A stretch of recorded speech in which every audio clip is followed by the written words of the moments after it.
हमरा रवि किशन भैया के जिता दी।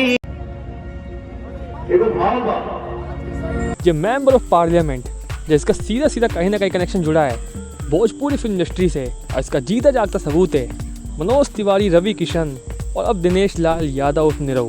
अगर नहीं समझे आप सभी तो चलिए आप सभी को हम बताते हैं कि लोकसभा के सीट पर आज एमपी है मनोज तिवारी, तो इसके बाद रवि किशन बने मेंबर ऑफ पार्लियामेंट और अब दिनेश लाल यादव निरहुआ भी एमपी बन चुके हैं। और कहने की भोजपुरी फिल्म इंडस्ट्री से इनकी पॉपुलैरिटी इतनी ज़्यादा बढ़ गई कि आज ये अपने फैंस की बदौलत जनता की सेवा भी कर रहे हैं। और कहीं ना कहीं कयास ये भी लगा जा रहे हैं कि मनोज तिवारी, रवि किशन और निरहुआ के बाद क्या बारी है पवन सिंह और खेसारी लाल यादव की एमपी बनने की। जी क्योंकि ठीक एक दशक पहले भोजपुरी के तीनों सुपरस्टार्स इनका एक दौर होता था जो लगातार भोजपुरी में हिट फिल्में देते थे, जो आज एमपी बन चुके हैं। और कहीं ना कहीं पवन सिंह और खेसारी लाल यादव का दौर चल रहा है, जिससे ये भी कयास लगा रहे हैं कि अगले कुछ सालों में शायद पवन सिंह और खेसारी लाल यादव भी लोकसभा का चुनाव लड़कर एमपी बन जाएंगे। हालांकि एक तरफ खेसारी लाल यादव ने जहाँ साफ मना कर दिया है कि अभी वो किसी पार्टी से ना जुड़कर अपने फिल्मों और गानों की तरफ ज़्यादा ध्यान देना चाहते हैं, तो पवन सिंह ने भी दूसरी तरफ ये कहीं ना कहीं इशारा कर दिया है कि भले वो भारतीय जनता पार्टी के स्टार प्रचारक को,